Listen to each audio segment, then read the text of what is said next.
Hello friends, आज मैं जो क्या है सीएमए फाउंडेशन का कंपाउंड इंटरेस्ट का प्रैक्टिस क्वेश्चंस जो मैं लास्ट वाली वीडियो में आपको पहले 6 क्वेश्चन सॉल्व किए थे, आपके साथ डिस्कस किए थे। आज मैं बाकी क्वेश्चन डिस्कस कर रहा हूँ। साथ साथ में इसमें जो आपके एग्जाम में क्वेश्चन आए हुए हैं वो डिस्क्रिप्टिव टाइप जो 4 मार्क का 5 मार्क्स है वो भी मैं डिस्कस करूंगा। जिन फ्रेंड्स ने वीडियो को नहीं देखा है वो वीडियो को देखें और चैनल को सब्सक्राइब अवश्य करें और बेल आइकन को प्रेस करें, जिससे आपको आने वाले वीडियो का नोटिफिकेशन जल्दी से जल्दी आ जाए। वीडियो अगर पसंद आए तो अपने फ्रेंड्स में भी शेयर करें, जिससे उनको भी फायदा हो सके। देखिए कैसे करेंगे questions. A person open an account on April 2011 with A deposit of 800 rupees. उसने अप्रैल 2011 में 800 रुपए से एक अकाउंट खोला हुआ है। अकाउंट पे 6% की इंटरेस्ट मिल रही है, compounded quarterly. On October 11, 2011 he closed the account, यानी इसका मतलब 6 महीने बाद उसने अकाउंट को क्लोज कर दिया and added enough additional money to invest in 6 month time deposit for 1000 रुपए। अब वो ये कह रहा है कि बंद करने के बाद 6 महीने के लिए उसने पैसा और इन्वेस्ट किया, 1000 रुपए इन्वेस्ट कर रहा है वो, earning 6% per annum compounded monthly. अब उस पर जो पैसा मिलने वाला है उसको, अब वो रेट ऑफ इंटरेस्ट रहेगी, कंपाउंडेड मंथली है वो 6 महीने के लिए, ठीक है। अब how much additional amount did the person invest on October. अब सबसे पहली बात तो मुझे अमाउंट निकालनी है कि मेरी जो अप्रैल में पैसा मैंने डिपॉजिट किया था मेरे अकाउंट में क्वार्टरली इंटरेस्ट रेट से अगर पैसा मिलेगा तो कितना पैसा मिलेगा। तो उसके लिए बेसिक फॉर्मूला मैंने आपको बताया था, A is equal to P 1 plus R by N होता है। ध्यान से देखिए यहां पर क्या कह रहा है, यहां पर एक क्वार्टरली कह रहा है। कोई चीज अगर क्वार्टरली कहेंगे तो हम क्या करेंगे, इसको हम 4 से डिवाइड करेंगे, क्वार्टरली में 4 से डिवाइड करेंगे। और एक बात और ध्यान से देखो, वैसे मैं अगर ये पूरे ईयर का केस होता तो मैं 4 से मल्टीप्लाई करता, लेकिन ये क्या कह रहा है, क्वेश्चन ध्यान से सोचो, ये कह रहा है कि 6 मंथ की बात कर रहा है। इसका मतलब 6 मंथ में कितने क्वार्टर होंगे, केवल 2 क्वार्टर होंगे, इसलिए मैं केवल मल्टीपल 2 का करूंगा, यहाँ पर 2 का मल्टीपल करूंगा, ठीक है, 4 का नहीं करूंगा, 1 ईयर का केस नहीं है। तो इस तरह से कितना पैसा निकलेगा, कैसे निकालेंगे।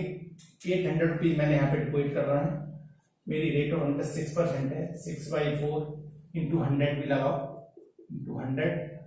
Into 100 power 2।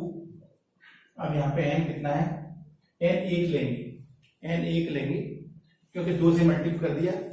6 मंथ का केस है तो 2 क्वार्टर होंगे कुल मिला के।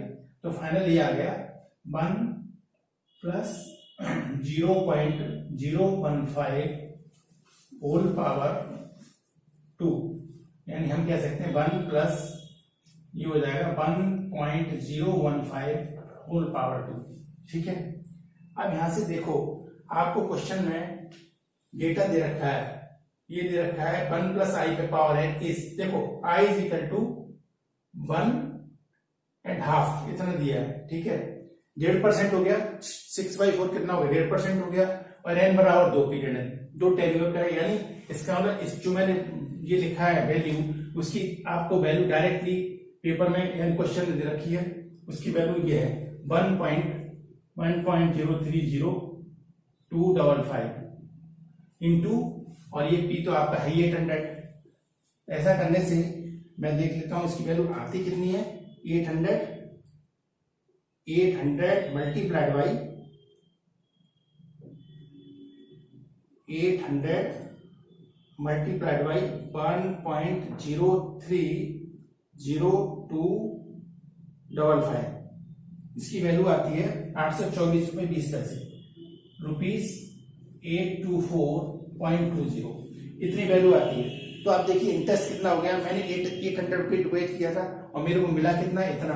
तो कंपाउंड इंटरेस्ट हो गया इस पीरियड में 824 रुपए 20 पैसे माइनस 800, यानी मेरे को ₹24 रुपए 20 पैसे का इंटरेस्ट मिल गया। अब यहां से ये देखो, क्वेश्चन ने पूछा क्या है, हाउ मच एडिशनल अमाउंट, 1000 बनाने के लिए कितना एडिशनल अमाउंट में जमा करना पड़ेगा। तो एडिशनल अमाउंट डिपॉजिट कितना करना पड़ेगा मुझे, additional amount required for deposit कितना हो गया, ₹1000 था जो कि मुझे जमा करना है, और मेरे को जो क्या है इंटरेस्ट मिल गया कितना, यानी इतना मिला, और मेरे पास यानी पैसा इतना बन गया कुल मिला के 6 महीने बाद। तो एडिशनल पैसा मुझे अकाउंट पर कितना जमा करना पड़ेगा, इनका डिफरेंस, ठीक है जी, इनका डिफरेंस मुझे जमा करना पड़ेगा माइनस इतना। तो ये आ गया 175 रुपए, ₹175.79। इतना पैसा मुझे एडिशन डिपोजिट करना पड़ेगा। अब देखिए next part, what was the maturity value of his time deposit on April 1।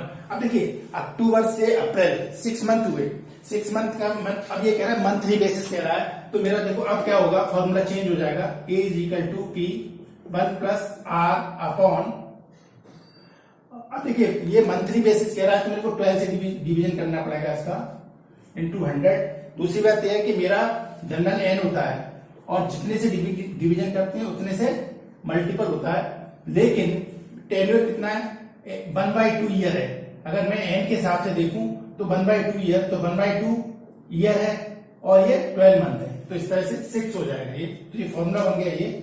और अब देखो यहां पर मैंने इन्वेस्ट करना है 1000 रुपीज, 1000 रुपीज इन्वेस्ट किया, 1 प्लस और ये 6/12 इंटू 100 पावर 6, तो ये कितना हो गया 1000, और ये हो गया 1 + 0.005 होल पावर 6, तो 1000 1.005 पावर 6।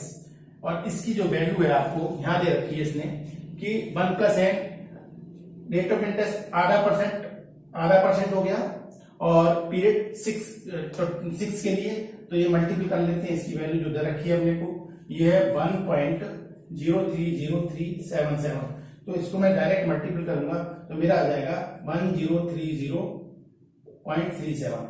ये मेरा टोटल आ गया, 6 महीने में इतने पैसे मिले, ठीक है। तो ये अपना सेकंड पार्ट का आंसर रहा। अब थर्ड पार्ट कह रहा है how much total interest earn.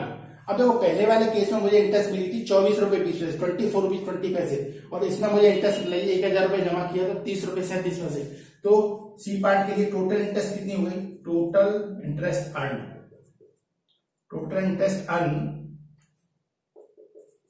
ये हो गई 24 रुपए 20 पैसे प्लस 30 रुपए 37 पैसे, ये टोटल इंटरेस्ट अर्न हो गई पूरे ड्यूरेशन में। तो ये कितना हो गया 24.4 प्लस 30.37, तो ये आ जाएगी हमारी 54.77 पैसे। अब देखिए नेक्स्ट क्वेश्चन कैसे करेंगे, find the amount of the compound interest and effective rate of interest if an amount of ₹20,000 deposited in bank for 1 year. अब यहाँ पर देखो रेट ऑफ इंटरेस्ट आपको दे रखा है 8%, rate of interest is giving to 8% and tenure giving to 1 year, 1 year की बात हो रही है यहाँ पर। अमाउंट ऑफ कंपाउंड इंटरेस्ट पूछ रहा है और प्रिंसिपल जो हमने अमाउंट दे रखा है वो 20,000 रुपीज दे रखा है। ये मेरा क्वेश्चन है। आप यहाँ पे कंसिडरेशन किया है इंटरेस्ट है semi annually. First of all I will write the formula, what formula will be utilised और use here. 1 plus general formula मेरा ये होता है, ठीक है, ये मेरा जनरल फॉर्मूला होता है, लेकिन अब यहाँ पर सेमी एनुअली की बात है तो मैं क्या करूंगा, यहाँ पे 2 से डिवाइड करूंगा और यहाँ पे 2 से मल्टीप्लाई करूंगा, ये मेरा कंसेप्ट होता है। तो ये फॉर्मूला मेरा बन गया क्या, P1 + R/200 पावर 2n। लेकिन क्वेश्चन में पूछा compound interest, compound interest CI क्या होगा, टोटल अमाउंट माइनस प्रिंसिपल, तो इसका फॉर्मूला कन्वर्ट होके क्या आ जाएगा 1 + R/200 पावर 2n और -1। अब मैं सारी वैल्यू इसमें डाल देता हूं, देखो क्या होगा 800 रुपीज, ये 20,000 रुपीज दे रखा है इसने, 1 प्लस रेट ऑफ इंटरेस्ट 8% है और ये हो जाएगा 200 का स्क्वायर -1, तो ये कितना हो गया 20,000 और ये है 20,000 और ये आ जाएगा 1 + 0.04 का स्क्वायर -1। तो आप यहां से देखो 20,000 ये हो गया और ये हो गया मेरे पास 1.04 का स्क्वायर -1। अब आप कैलकुलेटर इसको करेंगे तो क्या आएगा, ये इसकी वैल्यू आएगी 1.0816 -1। कैलकुलेटर इसकी वैल्यू आती है 1.08 माइनस 16, तो ये क्या बचा 20,000 इंटू 0.0816, 0.0816। इसको अगर आप मल्टीप्लाई करेंगे तो क्या आएगा 2381, ये आ जाएगा मेरा इंटरेस्ट आ गया ₹162। ठीक है, ये इंटरेस्ट आ गया। और नेक्स्ट पूछा उसने इफेक्टिव रेट ऑफ इंटरेस्ट। तो देखो इफेक्टिव रेट ऑफ इंटरेस्ट कैसे निकालते हैं, इफेक्टिव रेट ऑफ इंटरेस्ट ये निकालते हैं, फॉर्मूला हमने आपको लिखाया है 100 + I/m power m minus m। This is the formula used for finding effective rate of interest.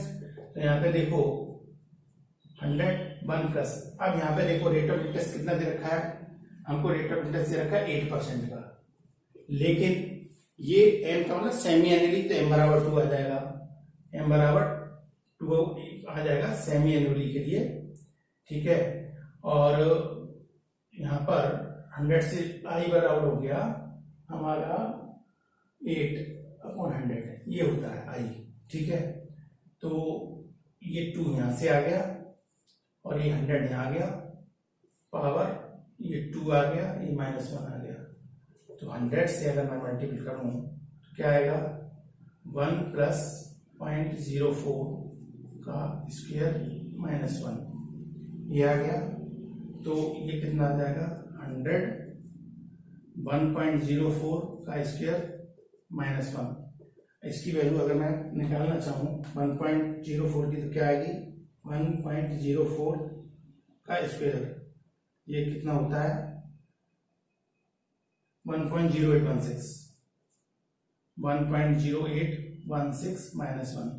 तो इसको ऐसे करने से 100 इंटू 0.0816, तो रेट ऑफ इंटरेस्ट क्या आ गई 8.16% is the rate of interest. इसको ऐसे करना है।